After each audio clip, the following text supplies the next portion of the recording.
Hey guys what's up, welcome back to my YouTube channel story exposure. So guys, आज हम जिस movie की description की बात करने जा रहे हैं उसका नाम है नेल्स।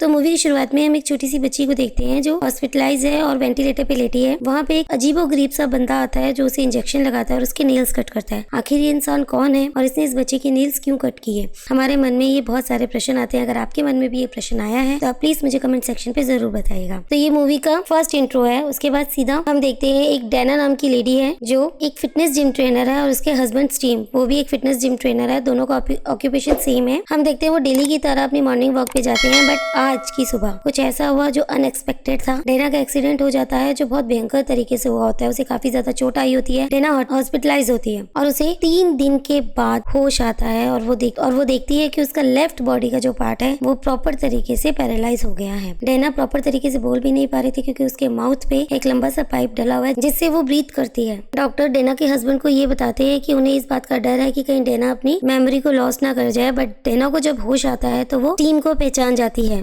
अब डेना को टीम जो है वो एक स्पीकिंग डिवाइस देता है जिसकी हेल्प से डेना जो है वो अपने हस्बैंड से बात कर सकती है और वो अपनी बेटी के बारे में पूछती है। तो टीम बताता है कि वो अभी स्कूल गई है और जैसे स्कूल से आती है वैसे उसे हॉस्पिटल जरूर लेकर आएगा। अब नाइट हो जाती है और नाइट में टीम जो है वो अपने घर चला जाता है। डेना हॉस्पिटल में अकेली होती है। अचानक से हॉस्पिटल की लाइट, जो डेना के रूम की लाइट है, वो ब्लिंक करने लगती है और डेना को लगता है कि ये आम बात है और डेना सो जाती है। बट सडनली डेना को ऐसा फील होता है कि कोई आदमी या कोई अजीब सी चीज उसे पर्दे के पीछे से देख रही है और वो बार बार पूछती है वो स्पीकिंग डिवाइस की हेल्प से कि कौन है, बट कोई आंसर उसे नहीं मिलता है। वो और उसके तुरंत बाद ही सामने रखी अलमारी का दरवाजा ओपन अपने आप हो जाता है और अपने आप ही बंद होने लग जाता है। बट डेना को ऐसा लगता है कि एक बुरा सपना है और वो ये सब चीजें इग्नोर करके सो जाती है। अब मॉर्निंग हो जाती है और डेना की जो टेक केयर कर रहा है वार्ड बॉय ट्रेवर, वो आ जाता है। डेना उसे बोलती है कि मुझे यहाँ पे कुछ अजीबो गरीब लग रहा है, तुमने ऐसी कोई आवाजें सुनी या तुम्हें कुछ ऐसा फील हुआ? बट वो वार्ड बॉय उसे मना करता है कि ऐसा कुछ भी नहीं है, आई थिंक तुम बहुत ज्यादा मेडिसिन खा रही हो और ये तुम्हें ज्यादा मेडिसिन खाने से इफेक्ट हुआ है। और तभी वहाँ डेना का हस्बैंड आ जाता है और जो वार्ड बॉय है वो उसे कहता है कि आप अपनी वाइफ के लिए एक अच्छा सा साइकेट्रिस्ट ढूंढिए, आई थिंक उनकी मेंटली हालत ठीक नहीं है। बाद में डेना का हस्बैंड उससे पूछता है कि ऐसा क्या हुआ था नाइट में। डेना उसे सब कुछ बताती है, बट उसके हस्बैंड कहते हैं कि मे बी तुम बहुत ज्यादा मेडिसिन खा रहे हो या तुम्हारा माइंड काफी ज्यादा डिस्टर्ब चल रहा है इन दिनों, तो तुम्हें ऐसा फील हुआ है और तुमने जरूर कोई बुरा सपना देखा है। वही डेना जो है अपनी बेटी ग्रेवा को देख के काफी ज्यादा हैप्पी हो जाती है और कुछ देर बाद जो गेवा है वो हॉस्पिटल को एज्यूम करने लगती है। वो हॉस्पिटल में इधर उधर जाने लगती है तो वो देखती है कि एक कैबिन है। वो उस कैबिन के अंदर घुसती है जहाँ वो देखती है बहुत अजीबो गरीब से सामान रखे हुए हैं। वो बेड के नीचे जैसे ही बेंड करती है तो उसी दौरान हमें वहाँ किसी और के भी पैर नजर आते हैं। आखिर किसके पैर नजर आए हैं? और उसी दौरान उससे गलती से अलार्म बज जाता है तो हॉस्पिटल की मैनेजर आ जाती है जो उस पर गुस्सा होती है और उसे उस रूम से बाहर निकाल देती है।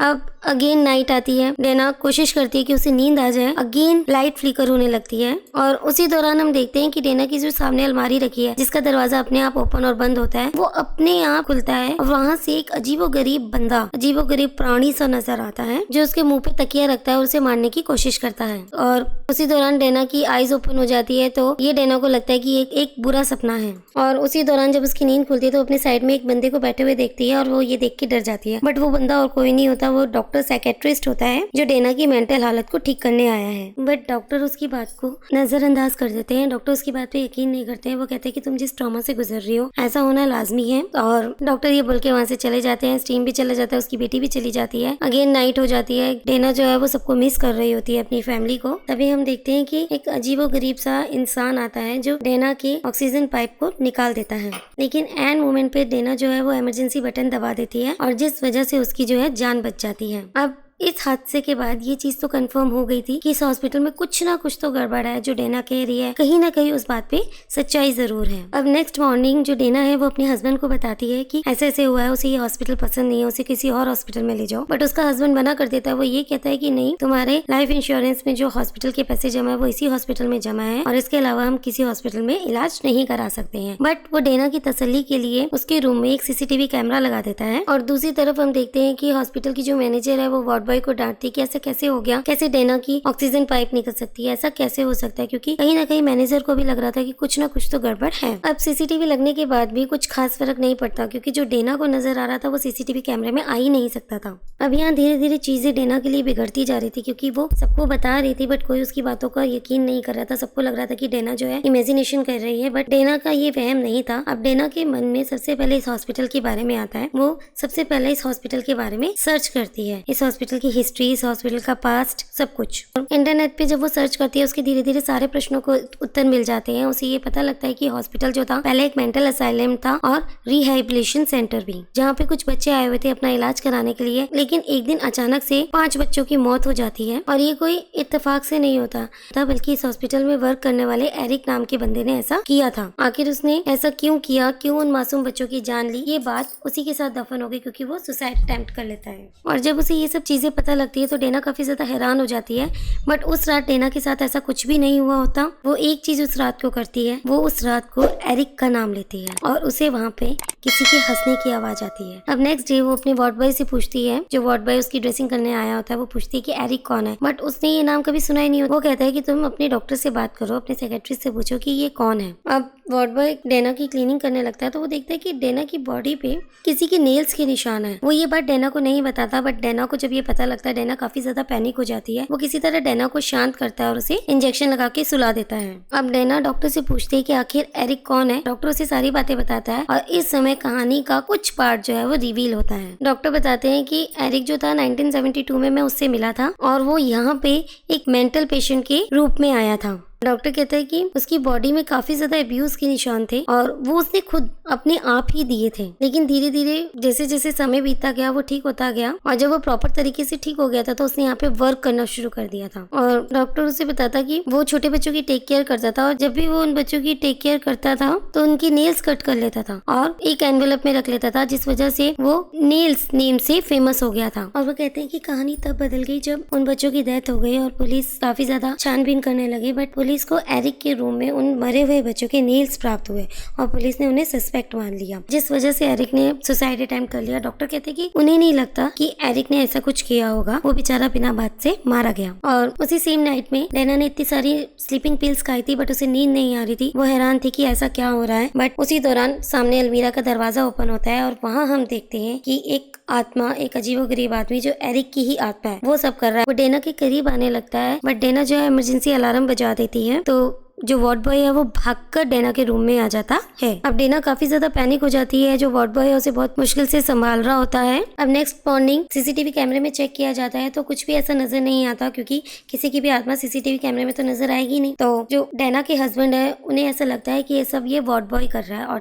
डॉक्टर कहते हैं कि डेना की मेंटल हालत ठीक नहीं है, डेना को मेंटल असाइलम भेज देना ही सही बात होगी। इसी दौरान डेना की बेटी आ जाती है, गीवा। अब जो गीवा को डेना सारी बातें बता देती है, और डेना जो है वो उसे साइड वाले रूम में भेजती है कि शायद इस हॉस्पिटल में किसी को तो एरिक के बारे में पता होगा।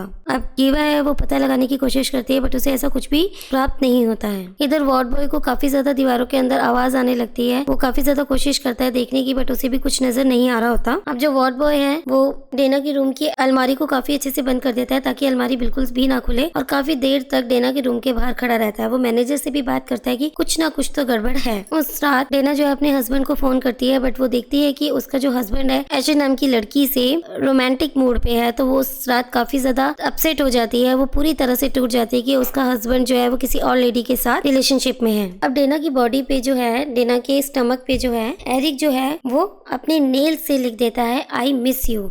It's very painful for Dena. But ऐसा किसने किया, एरिक ऐसा क्यों कर रहा है, क्योंकि एरिक ऐसा क्यों कर रहा है ये प्रश्न हमारे मन में आ रहा है। और आई मिस यू इट मीन्स कि वो काफी ज्यादा करीबी है। अब वार्ड बॉय के रूम में भी काफी अजीबोगरीब सी बातें हो रही थी, कुछ आवाजें आ रही थी। वो दूसरे रूम का कैबिन का दरवाजा खुल जाता है, जो खुल नहीं रहा था ट्रेवर से। वो जैसे ही ओपन करता है तो उसे एक फाइल मिलती है जिसमें उन 5 बच्चों की फोटो होती है जिसे एरिक ने मार दिया होता है। अब उस वार्ड बॉय को कुछ ऐसा पता चलता है जिससे वह चौंक जाता है, क्योंकि उसे ये पता लगता है कि जब हॉस्पिटल में मौत हुई थी तो वो 5 बच्चे नहीं थे बल्कि 6 थे, और वो 6ठी बच्ची जो थी एक लड़की थी जिसका नाम था डेना। और वो जैसे ही उस फाइल को और पढ़ने लगता है, बट उसका लैपटॉप जो अपने आप ब्लिंक करने लगता है, और जब वो पीछे देखता है, पीछे दीवार से एक हाथ आता है और वो मर जाता है। अब स्टीव, डेना का हस्बैंड, वो हॉस्पिटल में आता है। वो बोलता है कि हो ना हो ये वार्ड बॉय ही कर रहा है, वो जानबूझ के कर रहा है, बट डेना मना करते है कि वो ऐसा कुछ भी नहीं कर रहा है। स्टीव इस बात का पता लगाने के लिए नीचे जाता है, बट इसी बीच एशली आ जाती है, जिन्हें देखकर डेना बहुत ज्यादा अपसेट हो जाती है और बहुत ज्यादा गुस्सा हो जाती है। वह सबको कहती है कि नेल्स हमें मार देगा। और इसी दौरान हॉस्पिटल में लाइट चली जाती है। स्टीव नीचे जाता है लाइट चेक करने के लिए। अब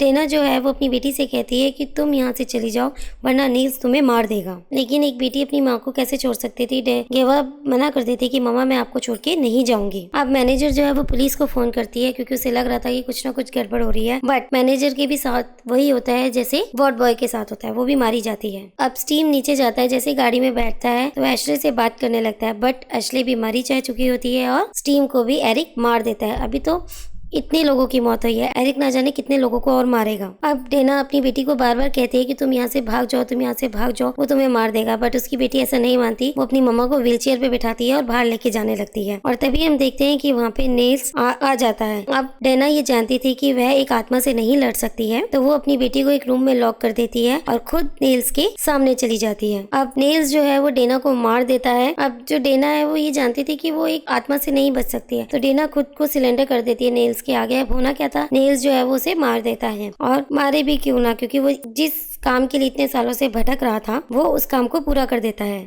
डेना की मौत उसकी बेटी के सामने हो जाती है, तड़प तड़प के। उसकी बेटी ये देख के काफी ज्यादा शॉक्ड हो जाती है और कुछ देर बाद सुबह हो जाती है। पुलिस आ जाती है। जो उसकी बेटी है वो काफी ज्यादा शॉक्ड होती है और एक ही बात बोल रही होती है कि उसने मेरी मम्मा को मार दिया। लेकिन उसकी बेटी की बातों पे कोई यकीन नहीं कर रहा था, जैसे डेना की बातों पे कोई यकीन नहीं कर रहा था। लास्ट में हम देखते हैं कि जो नील्स है वो डेना के रूम में आता है और वहाँ डेना की भी आत्मा नील्स को बोलती है कि प्लीज अब मुझे आजाद कर दो। नील्स में भी शायद ठीक होगा क्योंकि नील्स ने वही किया जो उन बच्चों ने कहा था। 5 बच्चों को तो उसने आजाद कर दिया था, छठी डेना रह गई थी जो उसने अब आजाद करी, और एरिक ने ऐसा ही किया जो उसने सोचा था। आखिर में ये स्टोरी यहीं खत्म होती है। तो दोस्तों आपको ये कहानी कैसी लगी? अगर अच्छी लगी तो आप प्लीज मुझे कमेंट सेक्शन पे जरूर बताइएगा और मेरे चैनल को लाइक, शेयर एंड सब्सक्राइब जरूर कीजिएगा। जय हिंद।